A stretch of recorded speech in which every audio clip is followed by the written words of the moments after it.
Nemi, Leney, Isabel, Lestat, Alejandro, que está en clase ahorita en su maestría, y Leonardo, nuestro diseñador gráfico de cabecera. Entonces,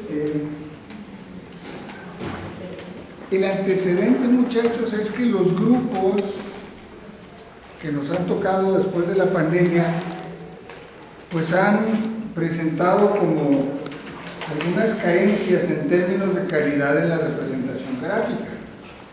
Cosa que, bueno, pues de alguna manera, con estos lineamientos que se elaboraron y que, como decía hoy, se los vamos a compartir, es un regalo, y es un regalo de Navidad, o sea, que no se crea que no nos costó, sí nos costó, sobre todo a ellos, ¿no? Más a ellos que a mí, pero decidimos hacerlo porque estamos convencidos de que una manera de hacer que sus proyectos sean aceptados por sus futuros clientes es con una representación que no solamente sea la correcta, que no solamente sea la adecuada, sino también que les haga lucir sus proyectos. Tenemos algunos espacios vacíos aquí en la unidad, en la carrera. Deberíamos de tener un taller de maquetas. Bueno, deberíamos de tener otras cosillas, ¿no? Pero, pues es lo que hay. Esto es lo que hay. Esto es lo que habemos. Y no es poca cosa lo que hay, ¿no? Sobre todo por ustedes, y hablo por este grupo y por la muestra de los grupos anteriores en los que Vianney, Isabel y Lestat han participado, que son la materia prima, permítanme y perdónenme que lo diga de esa manera, o la esencia que hay que enriquecer, que hay que animar, que hay que entusiasmar, que hay que incentivar. ¿Para qué? Para prepararlos para un ejercicio profesional que cuando salgan de la universidad está muy competido. Hay muchas arquitectas, muchos arquitectos. Con el Tratado de Libre Comercio, además, vienen los estadounidenses, vienen los canadienses, y ahora nosotros tenemos que pensar en ir también a pelearles el trabajo allá, ¿no? Y esto solamente se logra con calidad profesional. Y uno de estos factores es precisamente la calidad en la representación gráfica. Entonces, pues el regalo consiste precisamente en esto que les vamos a compartir hoy: lineamientos de representación y maquetas. Lo hicimos en el laboratorio. Aquí ya está llegando Alejandro, ya lo vi ahí exponiendo su maestría, muy aplicado como debe ser. Entonces, pásale, Alejandro.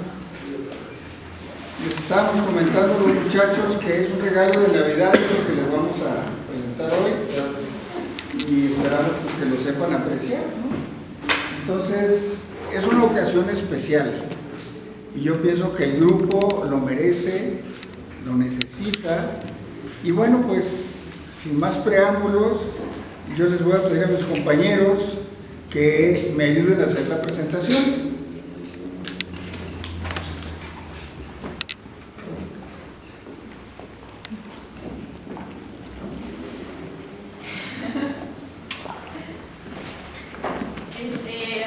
Pues bueno, como ya lo presentó el doctor, nosotros tuvimos el trabajo de hacer la recopilación de algunas recomendaciones de acuerdo a nuestra propia experiencia y de algunas fuentes de información que fueron libros, algunas fuentes de información de internet que les venimos a traer de manera resumida y que esperemos que les ayude para el resto de que les queda de la carrera o para su experiencia profesional. Este es el índice de los temas que vamos a abordar en esta presentación. Son 5 temas que van desde el dibujo arquitectónico, la simbología en las plantas arquitectónicas, cortes y fachadas, los planos estructurales y como pues, otro tema importante, van a ser las maquetas. ¿No se me completa así?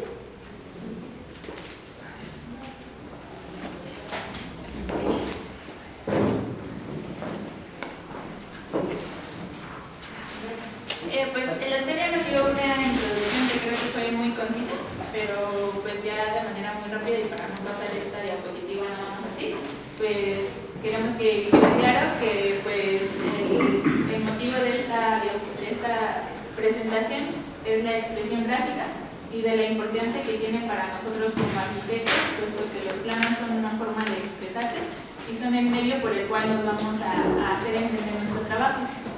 Entonces, pues, este tema debe ser algo muy importante y lo debemos de tener muy presente para que quien lo esté leyendo pueda interpretarlo de manera correcta y sin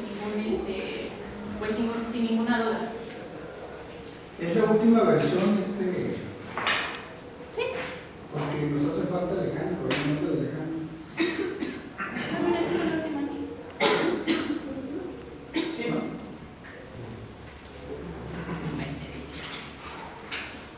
El primer tema es el dibujo arquitectónico.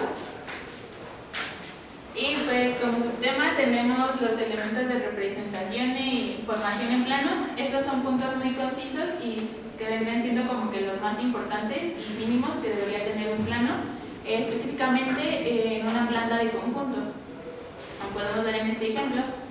El primer punto, y que es un elemento muy importante que debe tener, son los ejes principales. Regularmente a veces no se ponen los ejes en los planos de conjunto, pero pues sí son un elemento importante, esto para poder identificar cuáles son los edificios principales que se encuentran dentro de la organización de todo nuestro elemento. El que sigue son las cotas entre los ejes principales y entre cada cuerpo de los edificios y las cotas totales del conjunto. Es importante que pongan cotas. Las cotas para mí más importantes son las de todo el conjunto, bueno, las de todo el terreno y la de los edificios y los espacios entre los edificios. El que sigue es la indicación de las juntas constructivas, la separación a las colindancias y a los límites del terreno. Es decir, que si ustedes en sus bloques del hospital o el módulo COVID o la casa de máquinas tienen juntas constructivas, estas también se deben de visualizar en el plano de conjunto. Y también es importante que se puedan poner los laterales, es decir, las colindancias de nuestro terreno. Esto para tener pues una perspectiva más amplia de dónde se está desarrollando nuestro proyecto. El que sigue es el señalamiento de las huellas y descansos de escalera, rampas y taludes indicando las pendientes y los niveles.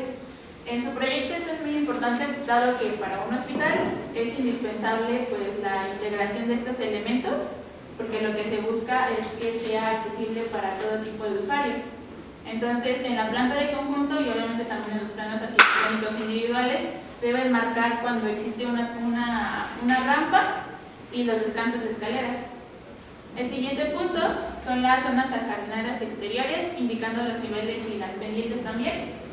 Pues ahorita creo que están manejando el tema de los jardines y pues también es un elemento muy importante en nuestros proyectos y estos también se deben de poder visualizar correctamente en la planta de conjunto. También si tienen mobiliario exterior, este también debe ser visible. Y el último punto son las curvas del nivel de terreno. Esto obviamente depende de cada proyecto, pero en su proyecto sí existen curvas de nivel. Y nosotros que pudimos ver un poco sus planos, nos dimos cuenta que algunos marcaban las líneas de nivel muy gruesas y llegaban casi a la misma calidad que su planta de conjunto. Esto por esto se marca que estas líneas deben estar punteadas o a un nivel más clarito que su proyecto. O sea, para que se note, pero que no destaque por encima de la planta de conjunto. El siguiente punto es la representación. Aquí son puntos muy concisos y son como pequeños consejos. Una es que, pues como saben, los muros de separación, bueno, los muros en general, únicamente son negritos y son muros de carga. Esto pues para tener una mejor lectura y a nivel constructivo no se llega a poder confundir. Después, como ya he mencionado, los ejes, estos deben estar a una escala adecuada, de acuerdo a la escala que ustedes estén utilizando, es decir, que no tienen que estar ni muy grandes ni muy chiquitos para su correcta lectura. Las siguientes son que en cuanto a las cotas debe haber un mínimo de 2 líneas de cotas, pues para tener mejor lectura y una mejor perspectiva de la escala que se está trabajando. También la vegetación, este punto se va a abordar un poco más adelante, pero pues como para mencionarlo, es que pues un consejo es que utilicen diferentes tipos de colores para cada tipo de vegetación que tengan, y pues también se deben agregar claves. El tamaño de la letra, pudimos notar en sus proyectos que en algunos planos usaban letras o muy chiquitas o muy grandes. Entonces, pues como recomendación y en proyectos que nosotros trabajamos, nosotros utilizamos en un plano de escala 1 a 200 para, por ejemplo, ahorita que ustedes están trabajando en el hospital, para letreros de área, de zonas generales, por ejemplo, no sé, sea cirugía, urgencias, cirugía, etcétera, usamos un tamaño de 3 milímetros. Y para lo que son los subespacios, de acuerdo a esas zonas, usamos pues el tamaño a la mitad, es decir, 1.5 milímetros para las letras. Esta tabla, pues de manera muy rápida, son las calidades de línea que se pueden utilizar en AutoCAD. Quiero aclarar que esto es específicamente para AutoCAD, sin embargo, los que trabajan Revit también hay algunas opciones para poder igualar estas calidades de línea. Ya ustedes cuando tengan la presentación pueden verlas más a detalle, pero solo es una recomendación. También, de acuerdo a un libro que nos proporciona el doctor, que se llama La geometría descriptiva aplicada del dibujo técnico arquitectónico, las escalas recomendables que se recomiendan para la redundancia, para algunos tipos de planos, por ejemplo, para conjuntos muy grandes o pues creo que es iniciales, se recomienda una escala 1 a 2000 o una escala 1 a 1000, pero pues esto ya son para proyectos muy grandes. Y pues así sucesivamente se da como estas recomendaciones. Otro punto importante es la nomenclatura en los ejes.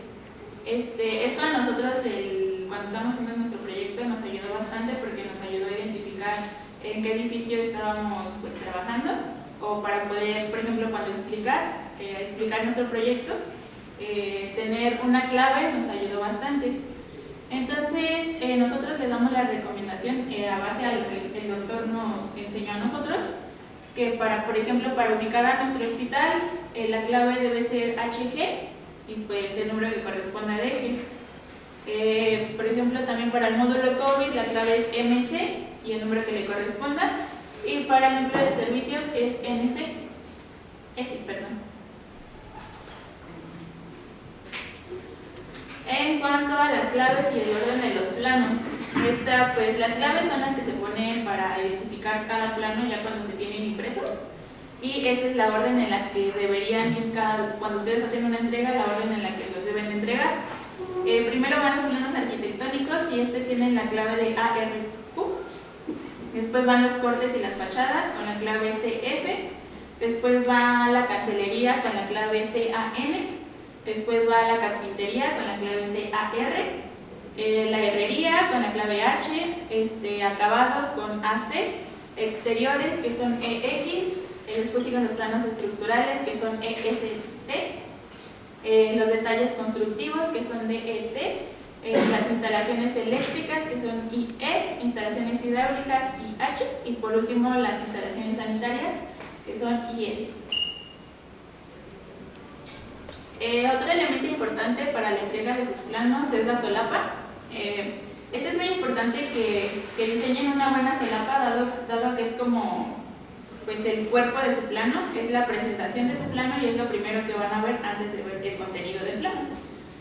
Nosotros pues le damos una recomendación de cómo deberían diseñar su solapa. En esta primera parte vendrían hasta arriba los logos. Después siempre es importante poner el norte, a una escala un poco, pues casi al mismo tamaño que los logos. Después la dirección del predio y el croquis de localización. Estos son muy importantes porque pues, nos da la perspectiva de dónde estamos trabajando y en dónde se encuentra nuestro proyecto. Después viene un área que es esta de observaciones y datos. Pues como saben pueden variar de acuerdo a cada plano que hagan.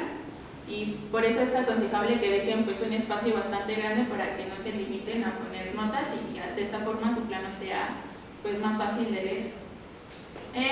Después sigue la normatividad, es decir, ahí en esta parte de aquí, ahí van a poner datos como la superficie de área libre, el uso del suelo, la altura máxima de la construcción, el área de lote, si tienen estacionamiento, cajones de estacionamiento y los totales de metros cuadrados de construcción. Ya hasta abajo es donde vienen los datos de ustedes, debido a que pues ustedes están trabajando en un proyecto escolar. Nosotros pues pusimos que deben de llevar los nombres de ustedes, el nombre de los profesores, el nombre del proyecto. Es importante que pongan el nombre del plano y la clave de identificación del plano, y pues hasta el último para la fecha, la escala y las acotaciones.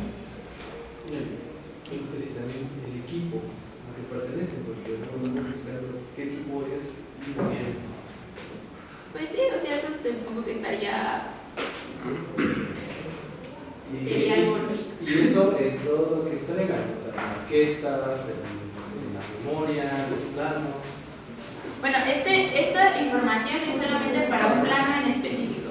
O sea, ustedes replican esta información en cada plano y pues como datos extra que le van a ayudar mucho al tutor en su equipo, junto con sus nombres. Y pues ya lo que comenta Gabriel, supongo que eso ya sería aparte cuando hagan su entrega, pero eso solamente es para la sola. Y verificar que el contenido corresponde al título del plano. Porque de pronto ponen un nombre en la solapa y el contenido está en el Bueno, en algunos planos ya profesionales, ahorita lo vamos a ver en la parte estructural, se ponen dentro de la solapa, se ponen un cuadrito con líneas para acreditar las fechas de las revisiones. ¿Sí?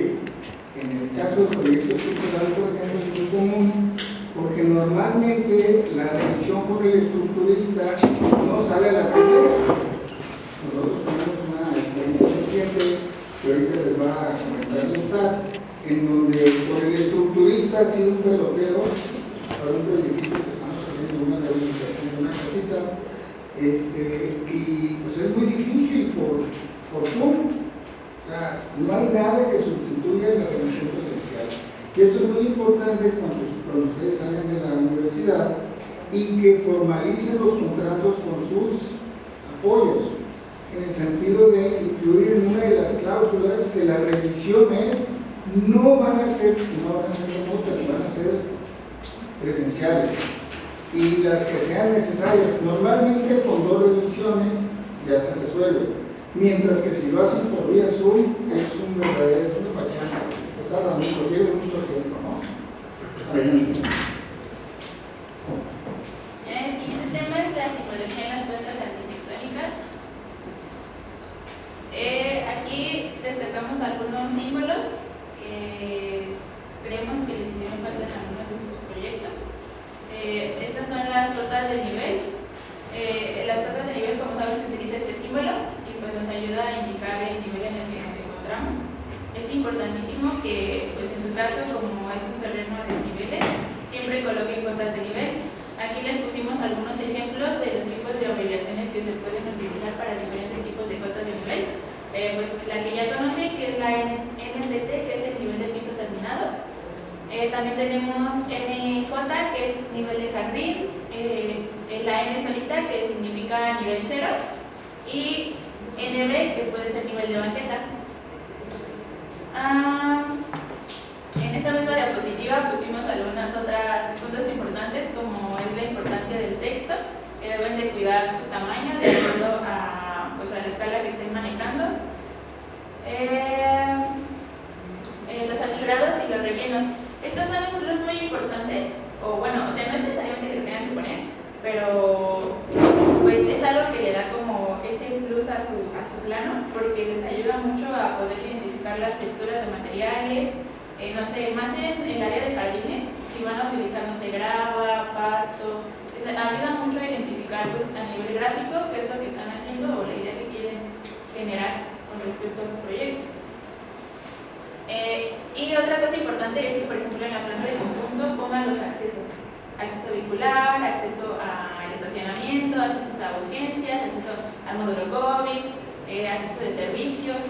Esto para poder identificar y tener una primera idea de cómo es que se está manejando todo adentro de su proyecto, cómo son los movimientos y los accesos, etc.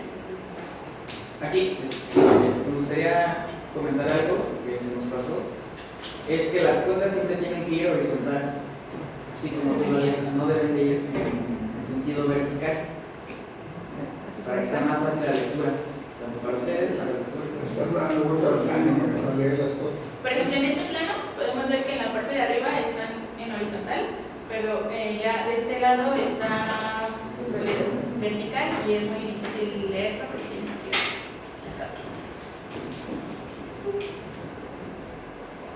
Este otro elemento importante es que siempre deben indicar los cortes, por dónde pasan los cortes. Algunos se les puede llegar a pasar, pero es importante que lo chequen, porque si existe alguna duda respecto al corte, se van al plano arquitectónico para ver por dónde pasa, y si no está el plano, ¿cómo van a saber? Entonces, pues aquí les pusimos algunos ejemplos de cómo pueden representar un corte en planta. El más común, a mi parecer, es el del circulito, y es el que, pues de manera personal, me gusta más, porque te da mayor información. Y pues tenemos una nota de los anchurados y los rellenos que pues pueden ser un poco más creativos y se puede agregar color para darle pues más. Y ayudan mucho a sus profesores a la hora de la revisión. Por último, ahorita que están ustedes trabajando los de exteriores, es importante la representación de sus jardines. En este caso, pues la vegetación debe de contar con 4 elementos importantes. El primero es el símbolo que están usando. Si pueden ustedes diseñar un símbolo para cada tipo de vegetación y que sea diferente entre cada uno para pues, facilitar la lectura del plano, pues eso estaría muy bien. Por ejemplo, aquí tenemos un tipo de vegetación y luego acá arriba tenemos otro tipo de vegetación. Después también es importante que si van a utilizar diferentes especies, siempre enumeren las especies. Es decir, si van a usar, no sé, cubresuelos, siempre enumeren cuántos cubresuelos están poniendo. Es decir, del 1 al número que llegue. Después está la clave para identificar cada tipo de especie. Es importante que ustedes hagan una clave para un tipo de vegetación. Esto a ustedes también les va a ayudar mucho para saber en dónde pusieron tantos tipos de plantas, con qué tipo de plantas lo van a combinar. Y pues también, bueno, en mi parecer, es más fácil para ustedes poder identificar cada planta que van a poner. Y por último, pues está el desplante, que debe de colocar la medida de la altura del tipo de vegetación que están colocando, la altura máxima a la que va a llegar, no a la altura de la que se encuentra ahorita, sino a la altura máxima a la que va a crecer, ya sea un árbol, un arbusto, etc.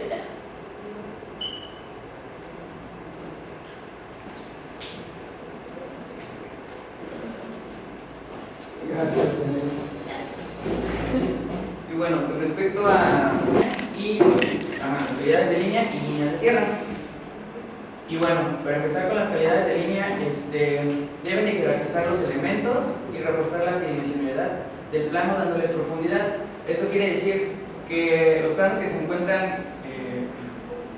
al principio tienen que ser resaltados por líneas más gruesas, por así decirlo. En aquí se puede apreciar súper bien, ¿no? Ay, perdón. No te preocupes. Ay. Es algo que siempre pasa. Bueno, como pueden observar, la casa tiene las líneas un poco más oscuras y esta barrita que está al fondo es una barra perimetral y tiene las líneas más claras, ¿no? Los árboles también juegan este papel al ser un poco más oscuros y más claros los que están al fondo, ¿no? Esto es muy importante porque vimos también en sus proyectos que ponen vegetación en color negro. Entonces, eso aparte de que te roba atención, pues quiere decir que el árbol está en primer plano, ¿no? Y luego están los siguientes. Y bueno, siguiendo está la línea de tierra. que es la intersección del plano horizontal de proyección con el plano vertical. En este caso el plano horizontal es pues el suelo, igual, ¿no? El plano vertical es el edificio que esté por la casa, también puede ser una división entre la infraestructura y la superestructura. Siguiendo, tenemos la escala humana y la vegetación. Bueno, la escala humana permite tener una referencia de la escala visual del proyecto. Esto quiere decir que es para dimensionar el tamaño del sitio con respecto a la figura humana, ¿no? ¿Qué tan alto va a estar? ¿Cómo se van a sentir? Los carros. Ajá, la escala. Sí. Y otra vez con la vegetación, se debe de cuidar la representación de la vegetación en las fachadas y cortes. De lo contrario será un elemento que robe la atención, que es justamente lo que les platiqué hace rato, que hay ocasiones en las que, aunque el árbol esté en medio de la fachada, no lo van a poner más negro porque es lo que va a resaltar. En todo caso, si pueden, se puede omitir, ¿no? O ponerlo con líneas más claras. Sombras y rellenos. Okay. En cuanto a sombras, pues hay que bajar la intensidad de las sombras para que... Es que es muy distinto cuando, yo creo que ya se han dado cuenta, cuando ustedes imprimen en Revit, por ejemplo, las sombras son muy tenues, pero ya cuando lo imprimen se ve muy negro. Entonces hay que tratar de bajar la intensidad de la sombra. Desde Revit se puede hacer eso.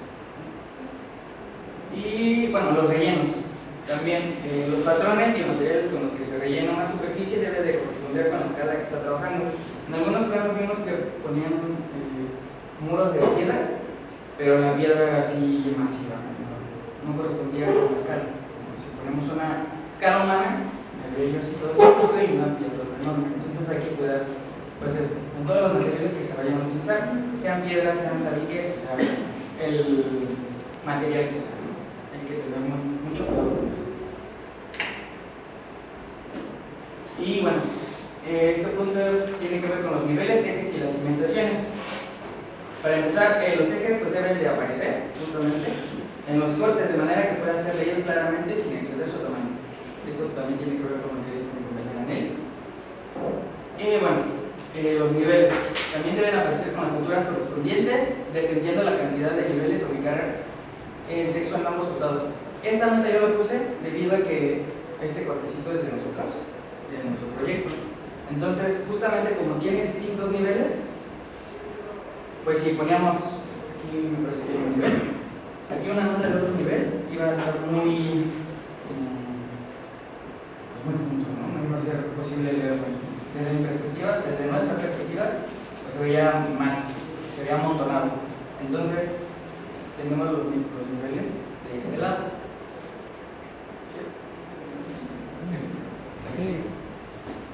Planos estructurales.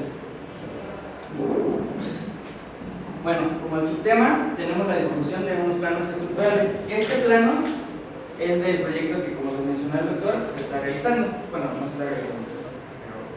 El proyecto está realizando, el proyecto está realizando, empezar la obra. Sí.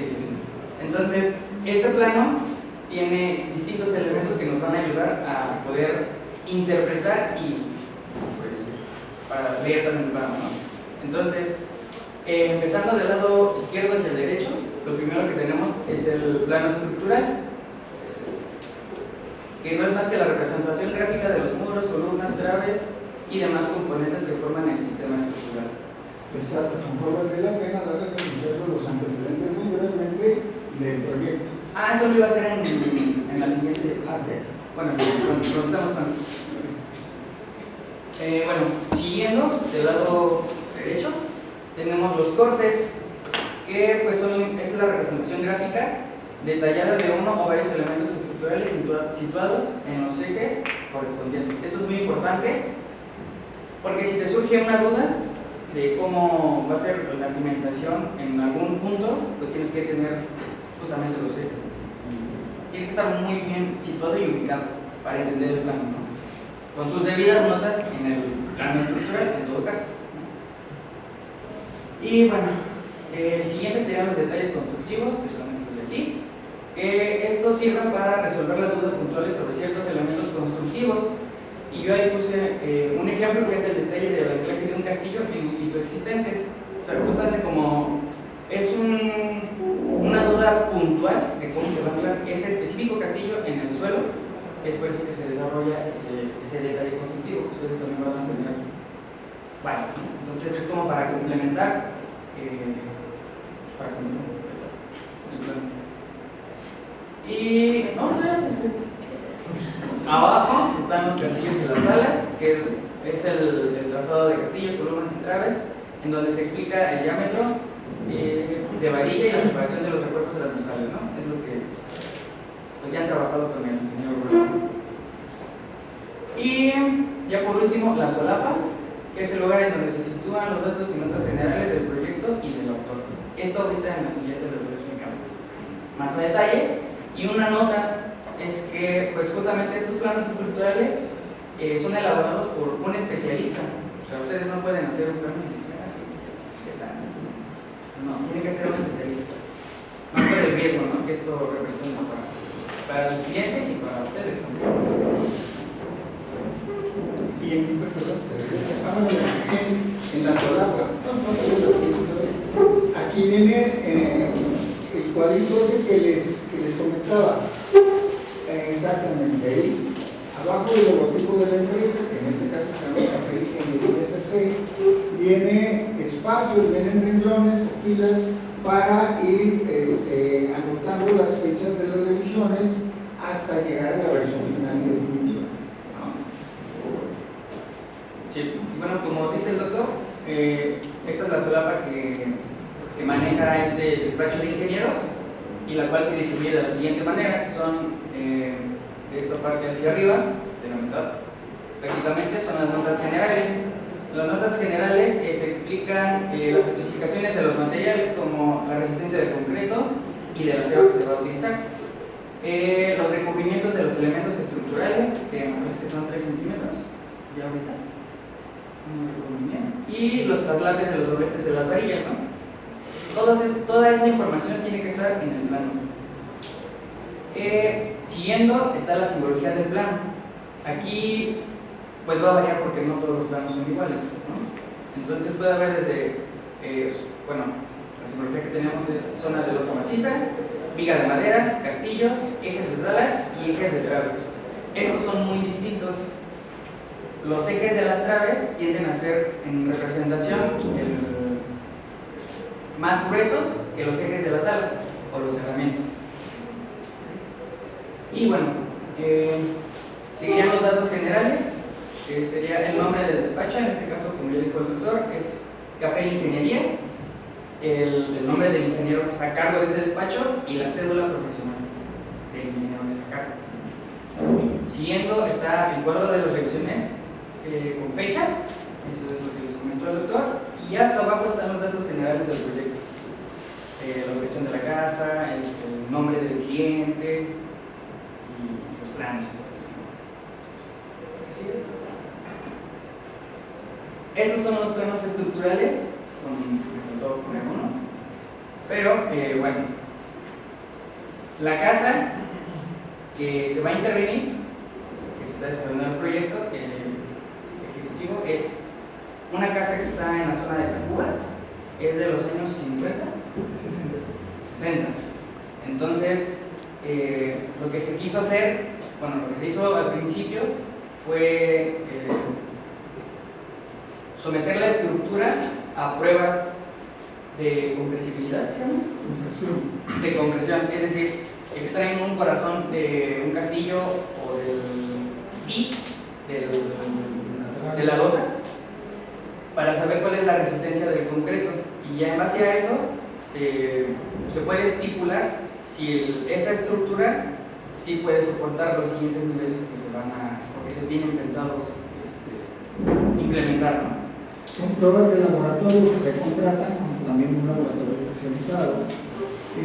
Algunas pruebas son invasivas, como la extracción de corazones, que se correlacionan luego con otras pruebas no invasivas que se llaman pruebas de esclerómetro. O sea, para no convertir la estructura en un queso gruyere, sacarle muchos elementos, lo que se hace es correlacionar el espécimen de concreto que se llama, es un corazón de concreto que se lleva al laboratorio y se truena para determinar cuál es la resistencia del concreto que está en la obra, y esa resistencia se correlaciona con esta prueba no invasiva que se llama esclerómetro. Luego se lo vamos a mostrar, tenemos uno en el laboratorio que estrenamos el día que se hicieron las pruebas acá, ¿no? Entonces, cimentación.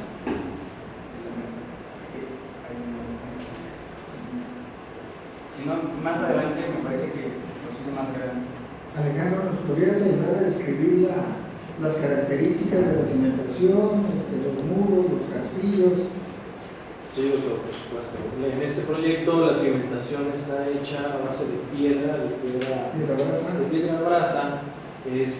son forma de zapatas, miden aproximadamente, eran 90 centímetros, doctor, de piedra. Después de la piedra viene una cadena de cerramiento en donde va a entrar en contacto después la mampostería de la estructura a base de tabiques. Esta tabique de 7, 14, 18 que se puede confinado con los muros de tabique confinados con castillos.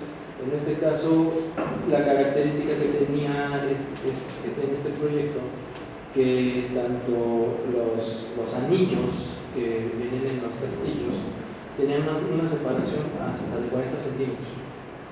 Igual en las traves, la separación igual era de 40 centímetros, que era el sistema constructivo con el que se hizo en la época, era lo que decía el reglamento de construcción que debía de llevar.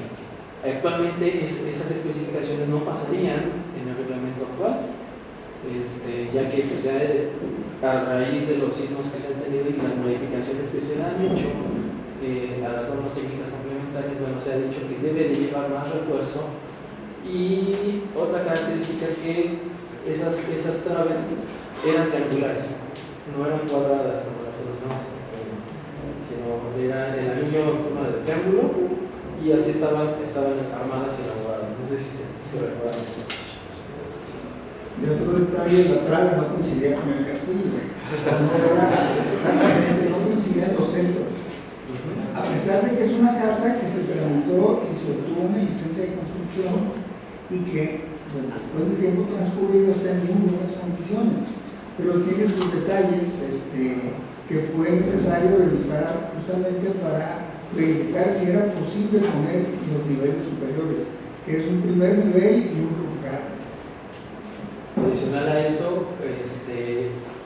la trave está ubicada a 20 centímetros con el nivel de piso terminado, y encima de la trave otra hilada de tabiques, que era la que tenía contacto directamente ya con la losa. En realidad es una losa tapa que no está anclada a la estructura, sino está sobrepuesta nada más. Sobrepuesta sobre los tabiques. Incluso las columnas o los castillos no llegan, en ningún momento tocan la losa. Es un sistema que estuvo de moda en esos años que se llama losa tapa. Es cuando la losa recarga sobre el tabique y no se ancla con la trave. Y ahí están los castillos que el estructurista propuso justamente para posibilitar la ampliación del primer piso y del roof garden. Obviamente se van a tener que hacer trabajo de demolición de la losa de la azotea para poder ubicar la escalera que nos va a comunicar al primer piso del roof garden. Fíjense cómo cambia el lenguaje gráfico de un plano estructural a los arquitectónicos. Al estar, y a mí nos costó mucho trabajo meternos en los planos y entenderlos y encontrar algunas observaciones y deficiencias que le comentamos al ingeniero y que bueno, todavía no nos satisface totalmente, pero bueno, ya nos dijo, ya no sean obsesivos, así está bien, ya tramítenlo, ¿no? Pero es que no voy a meter en detalles, pero Esto obliga a que uno como arquitecto aprenda a leer planos estructurales. Nadie nos enseña, ¿eh? Bueno, al menos en mi licenciatura no me enseñaron. Yo no llegaba hasta el nivel de detalle de los planos estructurales. Me parece que ustedes están un poco todavía pensar, ¿verdad? Ya están llegando al desarrollo de constructivo de elementos de castillos. Bueno, en todo caso, lo que se trata es de que sepan que como parte del expediente que hay que tramitar para la obtención de la manifestación de construcción, que luego Isabel nos va a platicar de eso, hay que desarrollar toda esa información, los arquitectónicos, los estructurales y las instalaciones, ¿cuáles? Las hidráulicas, las sanitarias, las eléctricas. En este caso vamos a domotizar la casa. ¿Qué significa eso? Lo vamos a hacer inteligente, ¿no? Y eso implica incorporar una disciplina que pues es relativamente nueva, de manera que todo el control de la casa se puede hacer a través de internet cuando estás lejos o de la Alexa cuando estás allá en la casa, ¿no? Entonces, es una casita muy viejita, cuando estamos hablando de una casa de los 60, que tendrá ya 60 años, ¿no? Se supone que ya llegó finalmente su vida útil, nominalmente, pero le vamos a dar un segundo aire, le estamos dando un segundo aire y la estamos modernizando y la estamos domotizando, esa es la idea, para que ese segundo aire pues, dure por lo menos otros 60 años, ¿no? Y bueno, para empezar, como les decía, aquí está la planta baja y lo que es muy importante en cada plano la simbología, porque como se les repito, no todos los planos van a ser iguales. Entonces, para cada plano hay que ponerle su propia simbología, ¿no? En este caso, tenemos una eje de la trave TL1, que en plano no se ve debido a la dimensión, pero la TL1 está aquí. En el eje C, intersección con el eje 4 y 5. Ahí está. Pero por la escala del plano, no sé. Como les digo, los ejes en la representación, las traves tienen que ser más anchos, porque si no, se puede malinterpretar como si fuera una dala o un cerramiento, que fue lo que nos pasó a la hora de querer, bueno, no querer, a la hora de descifrar los planos, ¿no? Entonces hay que ser muy escrupulosos con eso. La cimentación existente es una línea punteada, ¿no? Son esos recuadros que están al centro de cada uno de esos módulos, por así decirlo. Los castillos que suben a nivel superior, pues ya saben que son unos castillos, pues son rectángulos circulares o dependiendo, ¿no?, de cada uno de los castillos o columnas que ustedes propongan. Para el hospital, pues va a variar muchísimo esta representación. En nuestro proyecto nosotros utilizamos columnas con perfiles de acero, me parece que se llaman cruciformes, así como las que están en el trolebús. Esas son las columnas que nosotros propusimos para el hospital. Entonces ahí va a variar la representación gráfica de cada uno de ustedes. Zona de losa existente, pues básicamente casi todo el plano está recubierto de esta, ¿no? Los vacíos ya saben que son con una X. Y esta notita es muy interesante porque indica los muros y pisos existentes por demoler. Nos faltó comentarles hace rato que justamente se van a demoler ciertos muros para ampliar áreas.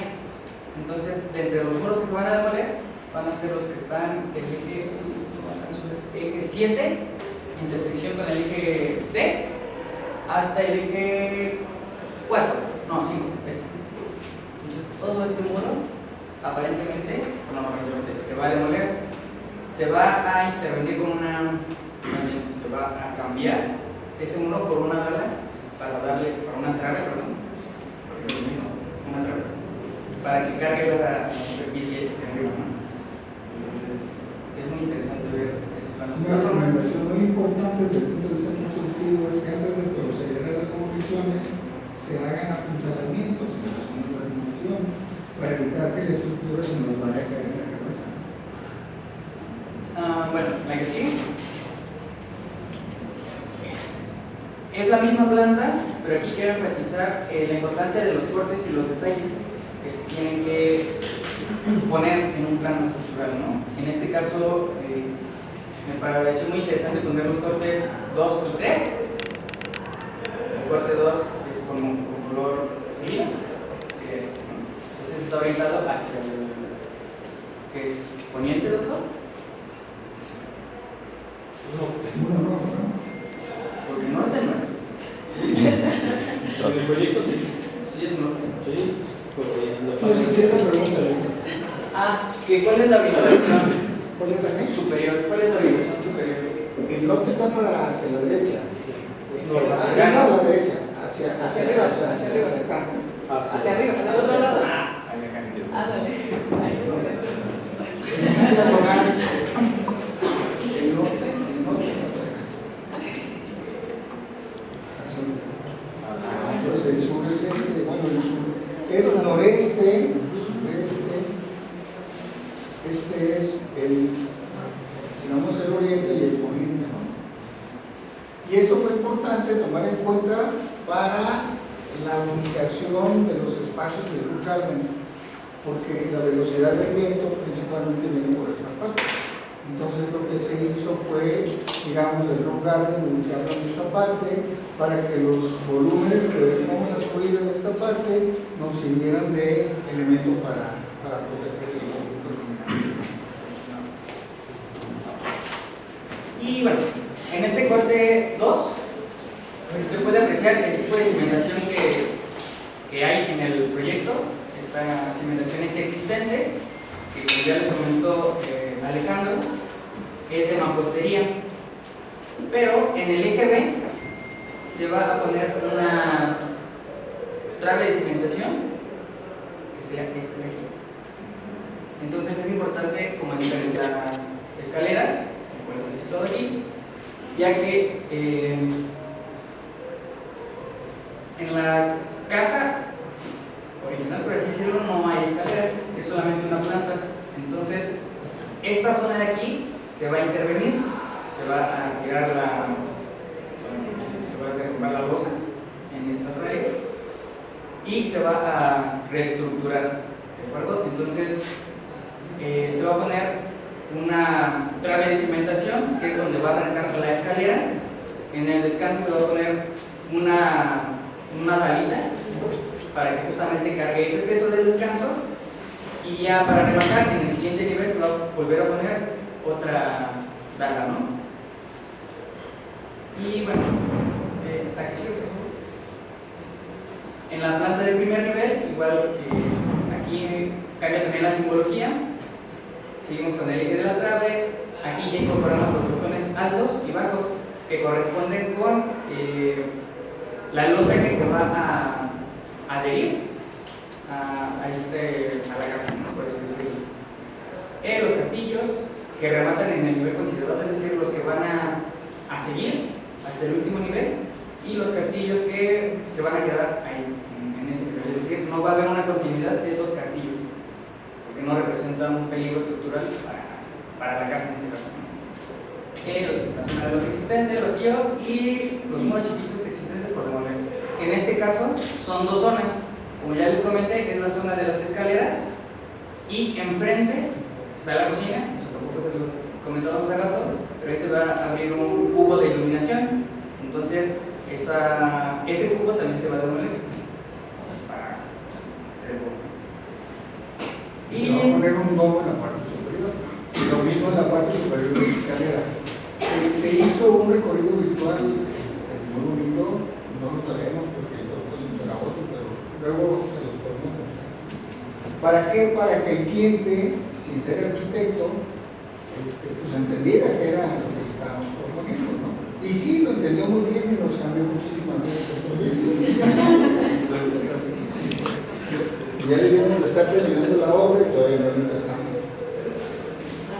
Y bueno, la losa que se va a adherir a este proyecto se encuentra aquí.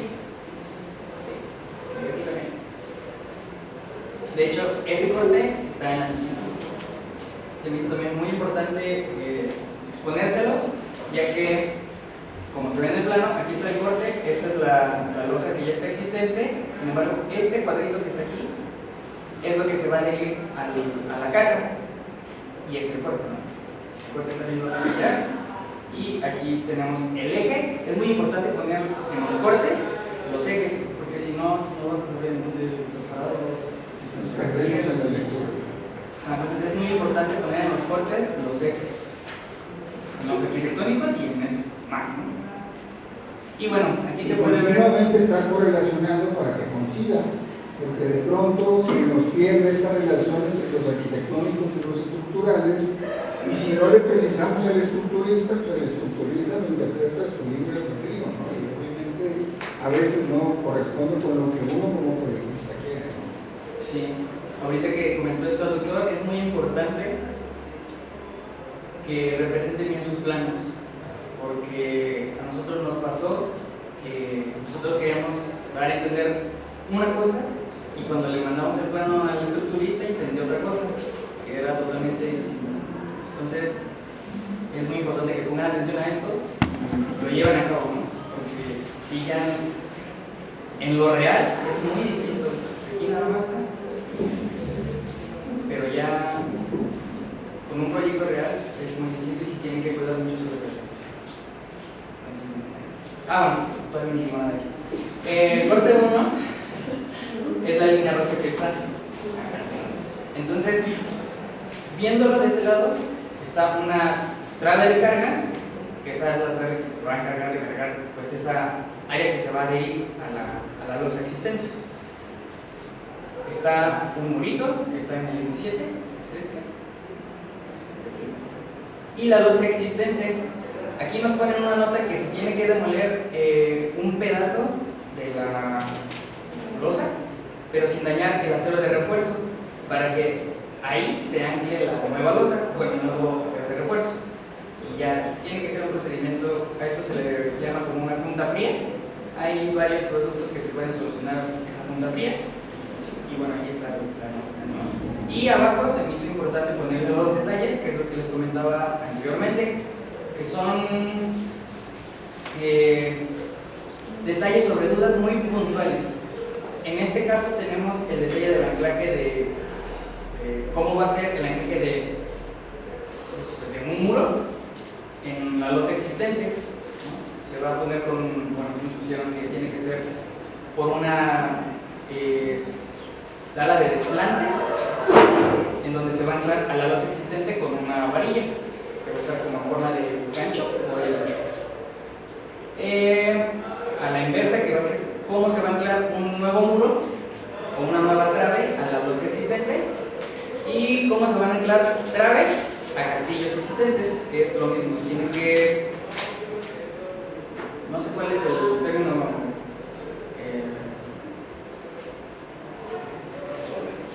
no correcto, sino Insertar el castillo en la zapata.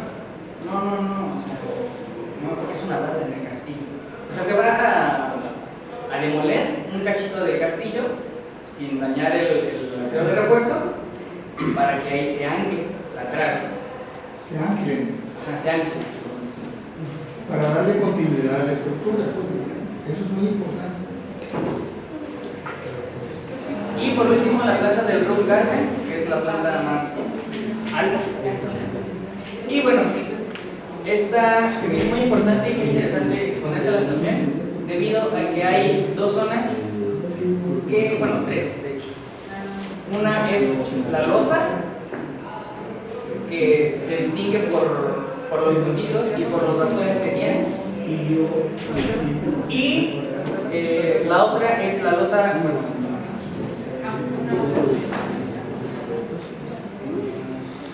losa de viñeta y bovedilla, que es la que tiene los nervios perpendicularmente, ¿no? Dependiendo de cómo sea su proyecto, no, por ejemplo en el hospital, no sé de cuántos metros sean sus módulos, pero no pueden ser orientadas los nervios a un solo eje. Tienen que cambiar la orientación. Entonces, eso es muy importante que también lo lleven en cuenta. Si van a poner los de Bobedilla, ¿no? Si no. Y en la parte inferior hay una celosía que es de madera. Entonces, es muy interesante ver cómo se correlacionan estas áreas en la lista. En nuestros cortes se puede ver justamente cómo está esta interacción entre las cosas, ¿no? En este sentido, en el corte 2, que es este, en el eje 4 al eje 3 hay presencia de brillante Bobedilla y nervaduras. Entre estos dos ejes, bueno, del eje 3 al eje 1, ya es losa maciza. Un principio del estructurista es ponerle el menor peso posible. Entonces hubo una combinación de sistemas. Donde íbamos a tener el tanque de gas se puso losa maciza. Y donde íbamos a tener pergolado, donde no íbamos a tener ningún peso en la azotea, se puso brillante Bobedilla, que es mucho más ligero que la losa maciza de concreto. Entonces hice una combinación pensando en la manera de reducir el peso total de la estructura, precisamente para evitar cualquier problema, ¿no? Y Lexi. Ya mencionando un poco de lo que decía el doctor del trámite para la manifestación de construcción, pues en este caso ven que está la manifestación A, B y C. En este caso por ser una liviana sería A. Sin embargo, debido a los metros cuadrados de construcción que se tienen, se rebasó, digamos, el límite de esta manifestación, que son, me parece, 200 metros cuadrados. Entonces se pasó a la manifestación tipo E, que ahí ya cubre viviendas de hasta 10 milímetros cuadrados. Digamos que fue un salto abrupto.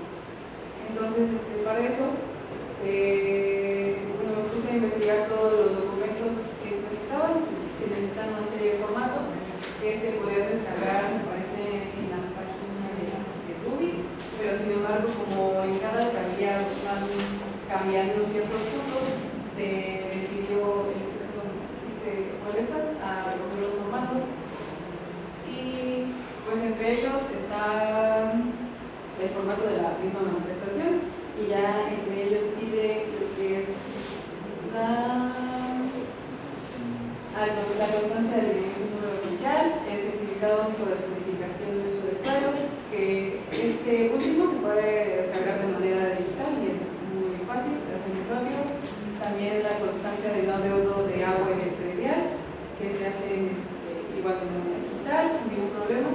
Y también piden 2 tantos de cada proyecto, del proyecto arquitectónico, del proyecto estructural. En este caso también piden uno de instalaciones también. de instalaciones, pero también piden el de Protección para de protección para colindancias, y cada uno con su respectiva memoria. Igual piden una memoria descriptiva del proyecto en donde se describa cada cosa. Y Todo eso viene en el título correspondiente del reglamento, que ya revisamos, ¿verdad? Todo lo que hay que presentar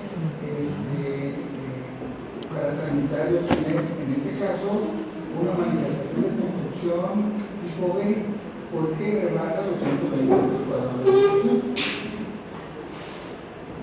Entonces, Isabel nos ha estado ayudando a hacer la averiguación ahí, el listado administrativo, para gestionar y obtener la licencia, la manifestación de construcción. ya después de eso, también se pidió una constancia, en este caso. Y ya pasando a otro tema de las maquetas, igual aquí es nada más mencionar un poco de nuestra poca experiencia, ¿no? Y de igual de algunos libros que hemos recopilado.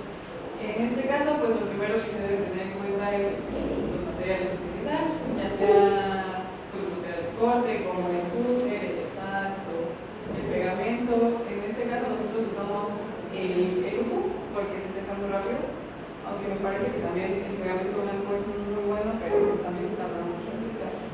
Y ya, por ejemplo, para pegar lo que eran las texturas en los jardines, nosotros usamos una especie de grava. usamos el pegamento líquido transparente y eso pues, nos ayudó mucho y también ya no, como no provocaba hilos, no se manchaba toda la maqueta y se veía un poquito más limpia. Y en este caso, nosotros al menos usamos el papel batería gruesa. La primera maqueta que creamos fue con un material muy delgado, que ni siquiera era batería, era un material muy parecido a la batería, pero era cartón gris, me parece. Pero por lo mismo que eran muy delgados, estaba muy endeble la maqueta y ya al momento de sacar los pisos, pues iba deshaciendo.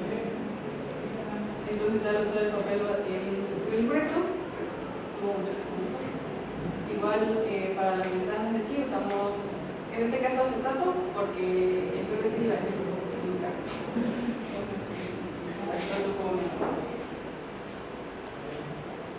Y aquí tenemos unas opciones de más materiales, en este caso que es el papel, cartulina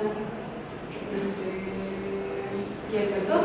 En este caso son unas tres opciones, que es el papel sulfatado. Pues tiene sulfato de aluminio, que digamos ese se le agrega para mayor rigidez. Este papel es el que se utiliza mucho para la impresión de libros, las tarjetas de presentación, ese que está medio gruesito. Ese es el que se ocupa, pero también lo incluye mucho ya que es como se adhiere también la pintura, es muy fácil de pintar y agregar texturas y demás cosas. Y batería, pues que es al menos el más común para hacer maquetas, y el cartón jugar, que pues puede usarse para agregar texturas, dimensión, por ejemplo para hacer en un terreno, la topografía, o me parece que también lo han ocupado mucho para hacer por ejemplo, los techos que tienen, pues nada más se quita una parte de la cara y ya se tiene la textura ondulada. Ya se van cortando y se van sobrecomiendo y ya se queda la textura de las telas. También tenemos las espumas rígidas, que estas principalmente se usan para dar texturas o relieves. Por ejemplo, no sé si les ha tocado ver algunas maquetas como de recorrido de un tren, que están las vías, el trencito y las montañas cruzadas, pues se usan este tipo de espumas para darle forma a las montañas, así, para que tampoco sea tan pesado pues la maqueta, el volumen. También se usa para hacer maquetas volumétricas, porque pues es más fácil nada más cortar el cubito que andar pegando la cara. Y por ejemplo, aquí están unos materiales. Este es el Tallacel. Tallacel se llama así la empresa, me parece. Este es un material muy denso, sin embargo, yo estuve buscando cómo comprarlo y me parece que nada más es en la misma empresa, entonces es un poquito difícil de conseguir. En este caso también está el poliestireno, que es el unicel. El de aquí abajo, digamos que es lo mismo, pero ese es espuma de poliestireno, que es un poquito más, digamos, más ligero, menos pesado, pero viene siendo lo mismo. Igual este de acá es una variante del poliestireno, pero es de otra empresa. Y pues se puede usar también para hacer dioramas cuando quieras recrear una escena con todas las cositas. También para hacer árboles o rocas, me parece que creo que fue en su maqueta que venían unos arbolitos así como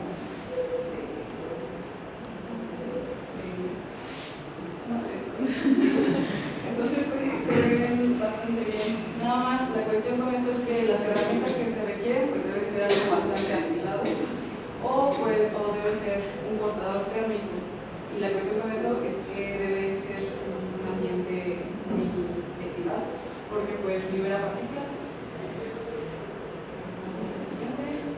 Igual vemos maderas, que pues esto sí se ve muy bonito, tienen colores muy bonitos. Algunos ejemplos son la madera balsa, me parece que esto también se usa mucho para hacer maquetas. Los tableros de fibra MDF, los de achupado, el modelado y las chapas de pino, caoba, cedro, etc. Y pasando a los plásticos, pues también eso era lo que les decía para poner en las ventanas, algunos detalles. También el acetato, el PET. En este caso los dos de abajo también son como un tipo de espuma, que es como el anterior, pero también se clasifican en plásticos. Y por ejemplo el acetato se puede usar también para cuando se le agrega luz a las maquetas, hacer un poquito más tenue la luz o poner o recubrir un poquito para que se tenga otro ambiente para generar otros ambientes. Y pasando al corte láser, pues ya sería lo, digamos, lo básico, que una cortadora de láser trabaja con archivos vectoriales. Lo que hace es seguir las coordenadas de cada punto y pasarlo, y así ya nos recorta las piezas. Estos, pues, como ya cortaron su maqueta, pues se tiene que distinguir por colores. En este caso, creo que muchas veces lo que piden es el color rojo y amarillo o rojo y azul. Y pues se puede trabajar con cualquier material, ya sea batería, madera balsa. También hay unas maquetas muy bonitas de acrílico, pues también se pueden cortar al láser. Y ya para empezar a preparar todo, pues primero tienes que ver qué material es el que vas a ocupar y también las medidas del material para ajustarlo todo y no se desperdicie tanto material y cosas por ese estilo, ya que muchas veces las cortadoras lo que hacen es no te dan el material, sino tú lo tienes que llevar, igual para disminuir los gastos. Aquí, pues lo del corte láser es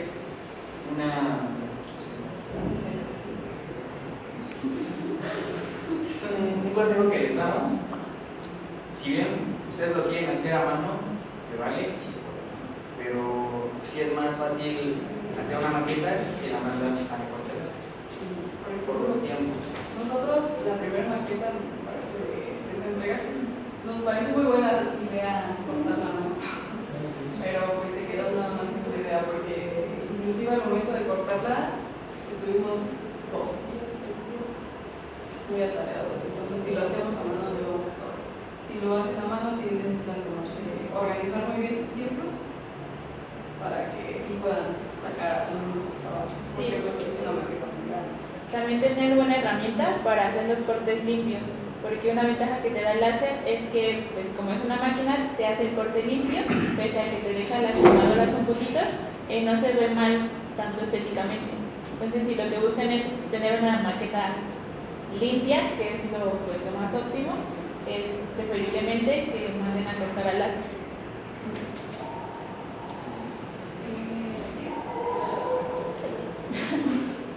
Y ya, pues los pasos, otra vez nada más volver a recalcarlos, definir la escala. Por ejemplo, me parece que la escala es una 200, una 250.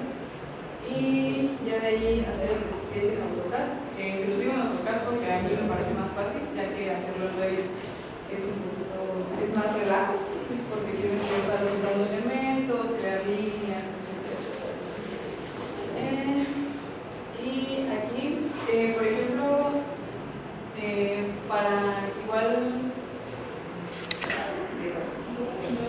para que se vea la esquinita y no se vea como que así, no así.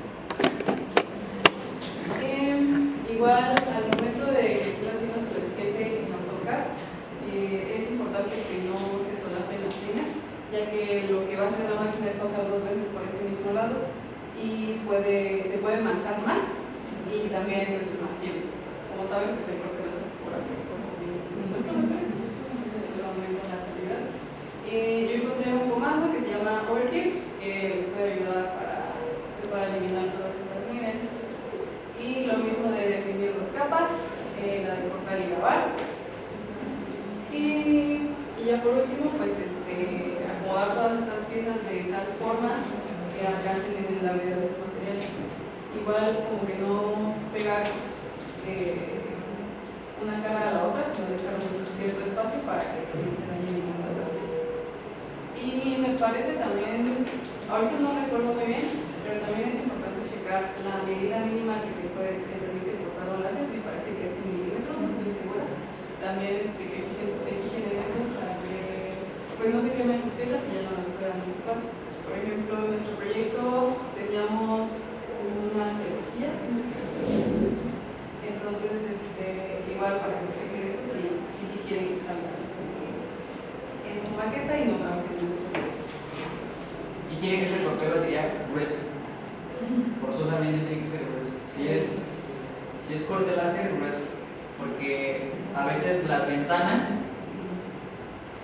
son súper chiquititas a la escala de 1 a 200 o 250. Entonces, el láser o no las va a cortar o lo va a cortar todo paredes. Entonces es más fácil que las ventanas no se pierdan con un material grueso. Y también tiene que ver eso de las ventanas. Sí, de hecho, eso es lo que nos pasó. Igual cuando cortamos el láser en el delgado, se quemaron las ventanas.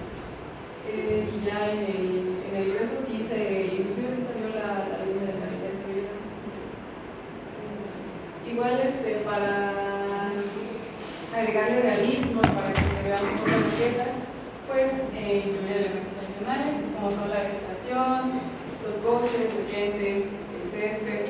El césped inclusive lo pueden hacer con acerrín, pueden colar el acerrín para quitarle lo más grande y ya eso ocupa.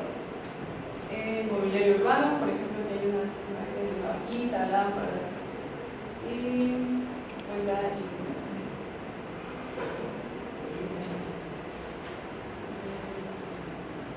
Y algo muy importante también es la armonización cromática en sus maquetas. Por ejemplo, en el caso del doctor, él lo que quiere pues, es una maqueta monocromática y es importante que se busquen elementos al menos en la misma gama para que no haya como que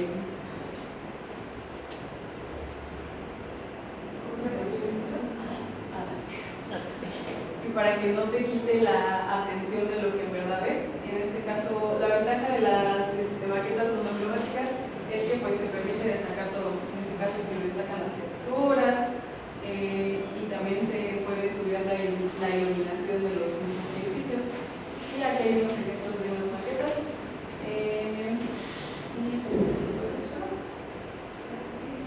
Y es lo que les decía, que los materiales deben armonizar con todo el contexto. En este caso esta es nuestra maqueta, esta fue la que fue nuestra entrega final. Y pues todos los materiales que ocupamos fueron más o menos de esa misma gama de colores, que fueron gravas, vegetación seca y así. Estas fotos las tomó nuestro diseñador de autos. También es importante llevar registro de los proyectos, sobre todo para cuando uno hace promoción del despacho, es decir, miren, yo he hecho estos trabajos y bueno, pues una maqueta siempre es un elemento muy importante. Igual es importante que marquen en la calle, en este caso como son dos pendientes, en este caso la que va en la calle Vicente Guerrero y Huerta, es importante también que la marquen. ¿Se acuerdan cómo algunas maquetas llegaron en condiciones verdaderamente lamentables porque se montaron sobre bases que no eran lo suficientemente rígidas para una recomendación importante que hace esto? Sí, pues una base en este caso, la de nosotros, por ejemplo, fue el triplar y ya nada más mandamos a que le pusieran unos refuerzos para que no se cambiara. Y pues, sí, yo en lo personal creo que sale más económico hacer esto porque nos costó como 200 pesos o menos a comprar como tal un pedazo de madera pues más gruesa. Y muy importante, en cada maqueta se debe poner un cuadro de datos. En este caso nosotros lo que pusimos fue un lazorama, pero pues también pueden diseñarlo ustedes a su gusto, pero sí es importante que tengan pues, todos los elementos, ya sea los logos de la institución, si ustedes como equipo tienen un logo, la dirección del proyecto, el nombre del proyecto, la escala de la maqueta, los integrantes y por supuesto pues, los profesores, los docentes. Y también el croquis de la organización de este caso del proyecto.